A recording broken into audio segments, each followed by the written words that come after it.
इसको कैमरे पर आज इस इंजन को गाड़ी से बाहर चलता हुआ देख रहे हैं कि क्या जरूरत पड़ती है ब्रेक के साथ क्लच दबाने की और क्यों। सर अक्सर मैंने देखा है कि इसमें 1 2 3 4 5 6 गियर होते हैं, तो आप बताएंगे वो कहां पर दिख रहे हैं इस समय? और जब आप गियर चेंज करते हैं सर, कहां पर गियर चेंज होता है, देखिए आप जरा। कभी सोचा है तुमने क्यों दबाना पड़ता है तुम्हें क्लच जब तुम दबाते हो ब्रेक? क्या कभी सोचा है क्यों दबाना पड़ता है क्लच गियर चेंज करते हुए? कैसे चेंज होता है गियर तुम्हारी गाड़ी में? कैसे रुकती है गाड़ी तुम्हारी ब्रेक लगाने से?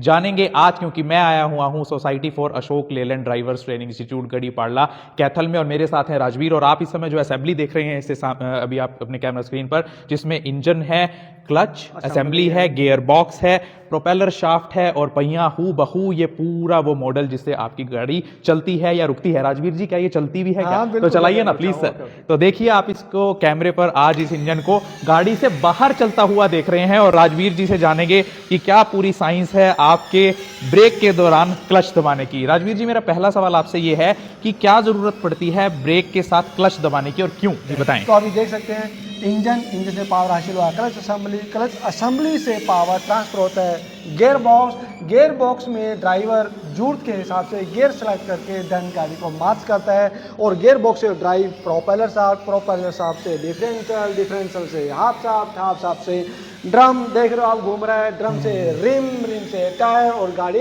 मूव करना शुरू कर देती है। जी, तो हम कहते हैं ना ब्रेक लगाने से पहले क्लच जरूर दबा लेना चाहिए, तो फ्री कर देती है, मतलब आप ये कहना चाह रहे हैं क्लच। तो वो बताएं कहाँ होता है वो प्रोसेस। यहाँ पर अगर देखें हम, जैसे ड्राइवर क्लच पैडल को ऑपरेट करता है, ये रिलीज बैरिंग है, देन रिलीज बैरिंग मूव करके ये टॉगल लीवर आ जाते हैं, टॉगल लीवर को अंदर की तरफ प्रेस करता है, टॉगल लीवर अंदर जाने से जो हमारा प्रेशर प्लेट है वो पीछे आ जाता है, प्रेशर प्लेट पीछे हटने से क्लच प्लेट का जो रिलेशन है फ्लाईव्हील से कट जाता है, जिससे इंजन की पावर केवल इंजन तक ही लिमिट कर जाती है, वो ट्रांसफर गियर बॉक्स में नहीं। जो मैं समझ पा रहा हूं कि गियर बॉक्स और इंजन को जोड़ने वाली जो असेंबली वो है क्लच असेंबली, और जब आप ब्रेक लगाते हैं तो इसको गियर बॉक्स से फ्री करने के लिए या दोबारा जोड़ने के लिए ही इस्तेमाल क्लच असेंबली का होता है। और जब आप क्लच दबाते या छोड़ते हैं तो ऐसे केस में ये देखिए, ये इंजन, ये गियर बॉक्स और ये क्लच असेंबली जब आप क्लच दबाते हैं तो इसको फ्री कर देती है गियर बॉक्स से, यानी इंजन अपना चलता रहता है लेकिन वो गियर बॉक्स तक उसकी पावर नहीं पहुंचती, और जैसे ही आप क्लच को छोड़ देते हैं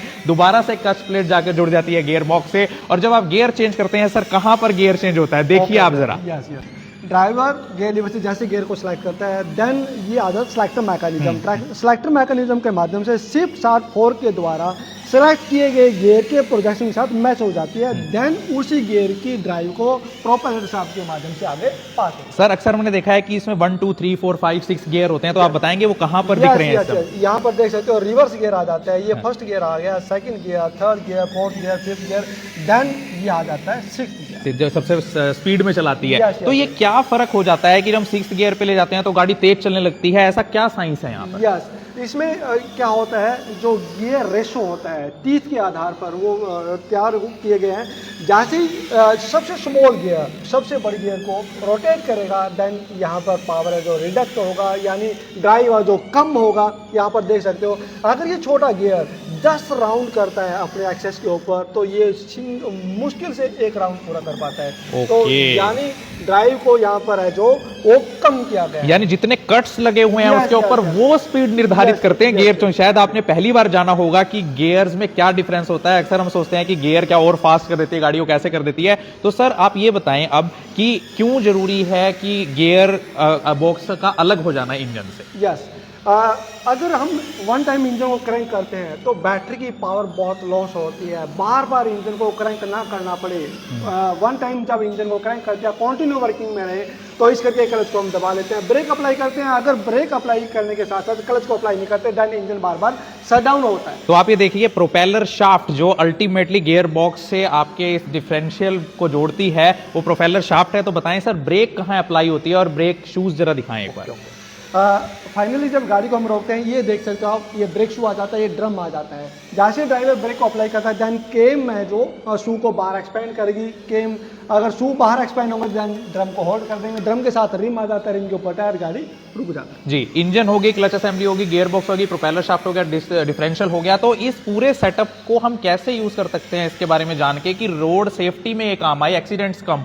यस, बहुत सी चीज़ें हैं जो डिपेंड करती हैं कि ड्राइवर को अगर इसके मेजर कंट्रोल ऑपरेट नहीं करने आते हैं, वो सिर्फ होते हैं। मैं कह सकता हूँ शॉर्ट एग्रीगेशन के अंदर ABCSDR, A for accelerator, B for brake pedal, C for clutch pedal, G for gear lever, S for steering wheel, H for hand brake. अगर प्रॉपर यूज करना नहीं आता, कभी भी गाड़ी अनकंट्रोल होकर के बहुत बड़ा एक्सीडेंट कर सकते हैं। जी, तो कभी भी अगर आप गाड़ी सीख रहे हैं, चाहे वो LMV है लाइट मोटर व्हीकल या HMV है हैवी मोटर व्हीकल, तो आपको गाड़ी की हर एक प्रोसेस के बारे में जानना इसलिए जरूरी है क्योंकि अगर आपको उसके पीछे की साइंस पता होगी, प्रोसेस पता होगी, तो आप रोड सेफ्टी मेजर्स को और अच्छे से इंप्लीमेंट कर सकेंगे अपनी ड्राइविंग स्किल्स में। तो बहुत अच्छे से राजवीर जी आपने समझाया, बहुत बहुत शुक्रिया। तो मुझे लगता है कि अक्सर आपने लेक्चर्स में तो सुना होगा कि कैसे गियर काम करता है, कैसे क्लच काम करता है, कैसे ब्रेक काम करती है, लेकिन लाइव मॉडल से ये बात आप तक पहुंचा देनी, वो भी वर्किंग कंडीशन में। तो आप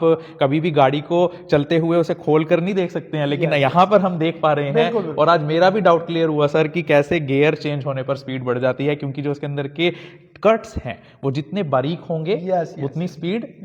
यानी कह सकते हैं स्मॉल गियर अगर लार्ज गियर को मूव कर रहा है देन जो स्पीड है वो रिडक्ट होगी। अगर लार्ज गियर स्मॉल गियर को ड्राइव करता है देन स्पीड तेज होगी। तो इसीलिए यही साइंस है कि पहले से छठे गियर तक या पहले से पांचवें गियर तक आपकी गाड़ी की स्पीड कैसे बढ़ जाती है और रिवर्स गियर में कैसे वो गाड़ी रिवर्स डायरेक्शन में चलने लगती है। तो मुझे लगता है कि इंजन से लेकर पहियों तक की कहानी जो राजवीर जी ने बताई वो आपके लिए बहुत ही रोचक होगी और आपको भी कई जानकारियां आज पहली बार मिली होंगी। मैं doctor Vinay Gupta, society for Ashok Leyland driver training institute Garhipada, Kaithal से।